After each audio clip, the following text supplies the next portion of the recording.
Olá, saudações, sejam bem-vindas, sejam bem-vindos. Vamos falar hoje um pouco sobre literatura russa, fazer uma introdução assim e uma dicas de leitura, né? Tá demorando aqui uma dica de leitura. Estamos relendo aí o Dostoiévski e o Idiota, né? Romance muito famoso do Dostoiévski. E achei recentemente um outro livro para releitura, que é A Lanterna Mágica de Molotov.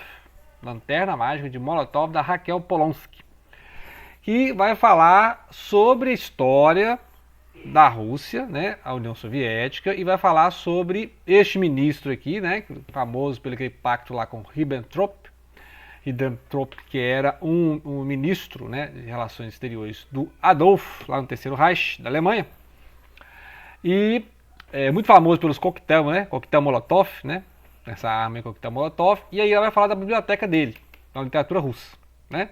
Então não é literatura, o livro não é literatura russa, o livro é assim, passeia pela literatura russa, né? Vai falar muito da história, vai falar dos autores, né? Assim, as bibliotecas, a história da biblioteca na Rússia. Não é uma literatura em si, ou seja, não é um romance, mas é muito aquela ideia assim de contar a história, né? Então ela é do Reino Unido e parece que tem, né? Sangue russo, porque Polonsky, né? Ou então polonês, né? E aí, a partir dessas bibliotecas, dessas anotações, né? Então eu vou fazer um outro vídeo só sobre essa obra, né? Então daqui a pouco eu volto nela aqui. Graças a essa obra eu falei assim, vamos fazer, né? Panorama da literatura russa, porque estamos justamente relendo Dostoiévski, né? Outros livros, né? O Pasternak está na lista para o ano que vem, então assim, vou, né? Pequeno apanhado. E não só sobre literatura russa, alguma introdução à literatura russa e autobiografia, biografia diário, né? Também está aqui na lista.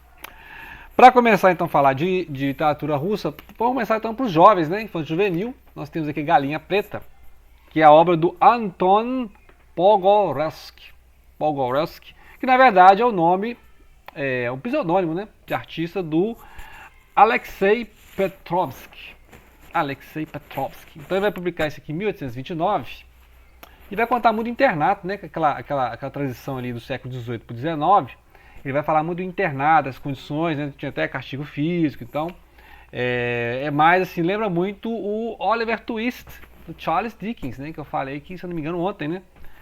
Falando sobre literatura britânica, então é uma literatura que fala. E lembra muito o Ateneu, que é a nossa literatura brasileira, século XIX, né?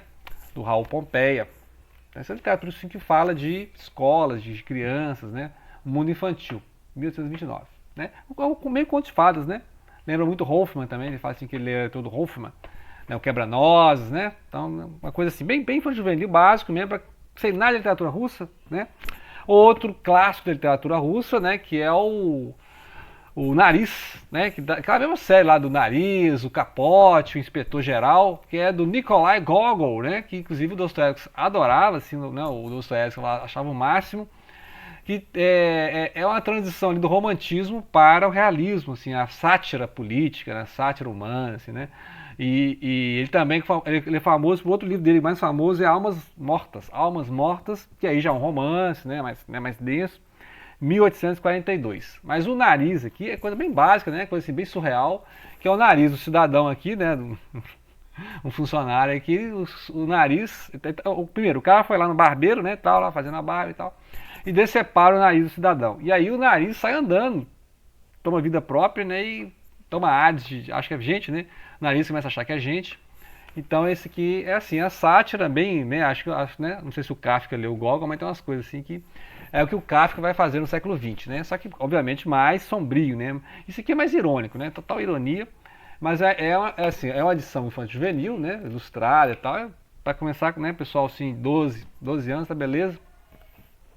Então, recomendo então o Capote e também o Inspetor Geral do Gogol. E falando do Dostoiévski, né, assim, básico, começar o primeiro livro do Dostoiévski que eu li, Noites Brancas, assim, coisa básica, bem romantismo, né? Ele mesmo fala que isso aqui é uma novela romântica, muito, né? Não vou dar spoiler nenhum, mas acontece em Petersburgo, que é a cidade, né? Que tem aquelas noites brancas. O que é Noites Brancas? É aquela época do ano em que a claridade solar permanece, né? Mesmo no inverno. Então, bem no norte, né? Bem no norte. Então, assim, tem lugares no norte que o sol nem se põe, né? Fica assim 6 meses lá de sol. E quando se põe é lá para as 10 da noite, né? Igual Paris. Paris, na época do verão, até 8 horas tem sol, né? Até 8 horas tem sol. Então, Lembrar que é lá no extremo norte, né? Então São Petersburgo fica ali perto da Finlândia, perto da terra do Papai Noel, né? Então, perto daquela épocas do ano em que você tem sol. Então, noites brancas, é isso. Noites brancas é noite com luz, né? Noite com sol, noites com sol. Tá, pronto. Então, isso aí é bem romântico, né? 1848. E aí depois o Dostoiévski vai fazer os clássicos dele lá, né? A listinha de clássicos, aí tem Notas do Subsolo, ou Anotações do Subterrâneo, né? Memórias do Subterrâneo, tem várias traduções. E aí vai o Jogador, Crime e Castigo, o Idiota, os Possessos ou Demônios e os Irmãos Karamazov. Humilhados, Ofendidos também. Então, ou seja, aí vai começar, né, essa parte mais realista, psicológica, existencialista do Dostoiévski, né? E, muito bem, Salada Russa. Salada Russa é aqui, assim, uma coleção. Tatiana Belinsky, né, que é tradutora de russo, todo mundo conhece. A Tatiana Belinsky, então, vai traduzir vários trechos, né, vários, assim, contos, né, e vai explicar de onde surgiram esses autores, né. Então, tem uma seleção aqui, ó, Pushkin, que é o romântico, né. Pushkin é o romântico. Depois tem o Lermontov, o Turgenev, que eu já li falar, o Pais e Filhos, né? O Turgenev, Pais e Filhos, nessa novela Pais e Filhos, que tem lá os nihilistas, né? Negação dos valores e tal, que vão aparecer nos romances do Dostoiévski, que é O Idiota, né? Que nós estamos relendo, e Os Possessos, que tem que reler, quem sabe ano que vem, né? Tem o Tolstói, como, né? A gente leu aqui o Ana Karenina, né? Ou Karenina. Tem o Tchekov e o Gorky. O Tchekov é, assim, na transição do 19 para o 20, muito conhecido pelo teatro, né? O teatrólogo, assim, um dramaturgo, Tio Vânia, né? Muito famoso. E também pelos contos, né? Tem vários contos, mestre do conto, né? Assim, narrativa rápida, né? Assim, não sei se tem romance dele, né? Não sei se tem um romance do... Não, assim, mas morreu jovem, morreu cedo, né? Morreu cedo, assim, de tuberculose. Aqueles, né? Felizmente... Não sei se ele queria fazer um romance, mas é mais conhecido pelos contos do teatro, né? O Gorky já assim, vai morrer na época da União Soviética, né? Então já está ali na época do naturalismo, socialismo, né? O realismo socialista, né? E depois tem o Babel, né? Isaac Babel, de origem judaica, e ele vai, infelizmente, ser uma das vítimas do expurgo stalinista, né? Então já estamos, né? Assim como o Mayakovsky, né? Quase que eu aprendi russo, né? Uns 10 anos atrás, 10 anos não, uns 20, né? Uns 20 anos atrás, aprender russo para ler o Mayakovsky no original, né? Então eu ficava assim, abismado com a poesia do Mayakovsky, então tem que aprender russo, mas só que, né? Dadas as dificuldades do idioma, não foi dessa vez. E o Boris Pasternak, que é o romance Doutor Zhivago, vamos ler para o ano que vem, reler, né? Acho que ele tem uns 20 anos que eu li esse livro também. O Doutor Zhivago é de 57 e o Pasternak ganhou o Nobel em 58. Então o Pasternak é o grande último autor, né, da literatura russa, é o Boris Pasternak. Nasceu em 1890 e morreu em 1968, ou seja, 10 anos depois de ganhar o Nobel de Literatura em 58. Então esses são os clássicos, né? Tem vários outros, né? O André Biel, né? Eu já li aqui, reli aqui o Petersburgo, né, a cidade, né, lá do Dostoiévski e tal. O Petersburgo é aquele romance sobre cidades, né, igual tem lá na literatura.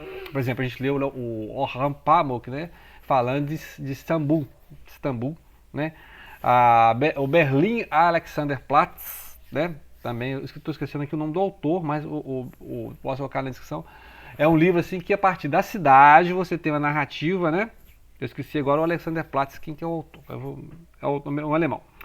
Então Petersburgo é isso, a cidade é personagem do romance, né? Então Andrei Biel, o Petersburgo é de 1913 e também de 22, na época da União Soviética, né? Então, ou seja, assim, um painel, né, de mais de 100 anos da literatura russa.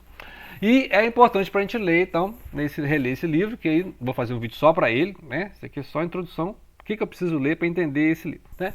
Que ela vai mostrar, então, o painel da União Soviética, como surgiu a União Soviética, né? Teve a Revolução em 1905, depois teve duas revoluções em 1917, né? Início e final de 17.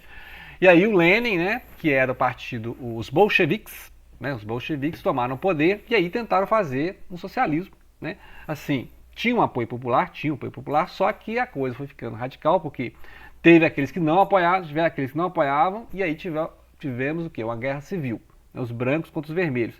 teve a invenção ali, a criação, né? Criação do Exército Vermelho, com a grande atuação do Trotsky. E no secretariado ficou quem? O Stalin. E o Stalin deu o golpe na galera toda, né? Inclusive contra o Trotsky. O Trotsky foi exilado, morreu nos anos 40 lá no México, né? Então as tretas entre os bolcheviques. E aí teve o quê? A ditadura stalinista, que aí até, né, até a morte do Stalin, e aí enfrentando ali a invasão do Terceiro Reich, né? Inclusive, grande parte da vitória das Nações Unidas contra o Terceiro Reich, né, o nazifascismo, foi justamente o sangue russo, né? Porque o pessoal realmente foi um lugar que mais teve baixa, mais morte, para conter o avanço do exército alemão, né? Então, ou seja, os alemães estavam lutando contra os britânicos, os franceses e os estadunidenses, e os italianos, né, apoiando, né, o Adolf ali no norte da África e invadindo também a União Soviética. Então, assim, a guerra estava para todo lado naquela época ali, 1939 a 45, e aí, graças aos esforços russos, né, os soviéticos, conseguiu-se derrotar a máquina nazifascista. Mas, muito bem, só que aí aconteceu outra coisa. Como teve uma ditadura, teve guerra civil e tal, começou-se a haver uma interferência assim, estatal muito grande, inclusive na questão da produção intelectual, né? Então, vários intelectuais que eram ligados à nobreza, né? Vários intelectuais que eram ligados até aos liberais, ou seja, nem eram exatamente de direita, mas para o socialista o liberal é um cara de direita, né? Então tem essa questão de política e aí a questão também do realismo soviético, de o Estado financiar alguns autores, ou, né, o ideal deles era todo mundo ser financiado, e aí o Estado ficar determinando o que seria escrito, o estilo de escrever, e aí isso é problemático, né? Porque o Estado não compete ao Estado definir o que é arte, o que não é arte, né? Ah, então você fala mal do Estado, você não pode ser publicado, né? Então, né, ou seja, passou-se a interferir na produção artística e aqueles grandes autores russos, né, nós não tivemos, né? Assim, né, a última, igual eu falei, a última na lista aqui que eu faço um grande autor russo é o Boris Pasternak, né? Se tiver outro aí, vocês deixem aí um outro grande autor russo. Não, para mim, na minha humilde opinião de leitor, não teve esse autor russo depois do Pasternak, né? Então, tem outros aí do nível desses autores que eu citei aqui, né?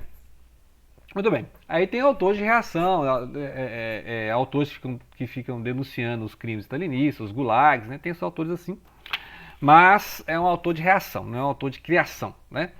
Porque aconteceu justamente essa infelicidade de se tornar uma ditadura, porque, né, tem que estudar a história da Rússia para entender, e a ditadura nunca é bem-vinda, né? Porque aí vai ter o grupo mandando, o Stalin, inclusive, eliminou, né, os próprios companheiros de luta.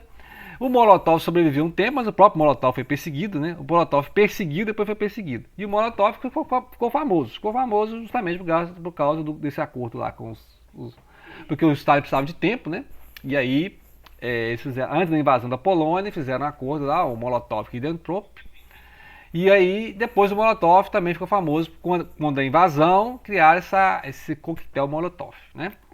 Ainda falando sobre a União Soviética, né, que durou até os anos 90, nós vamos conhecer aqui o Diário da Nina, né? O Diário da Nina é o seguinte, o Diário da Nina, essa tradução aqui é a partir... É a mesma tradutora, né?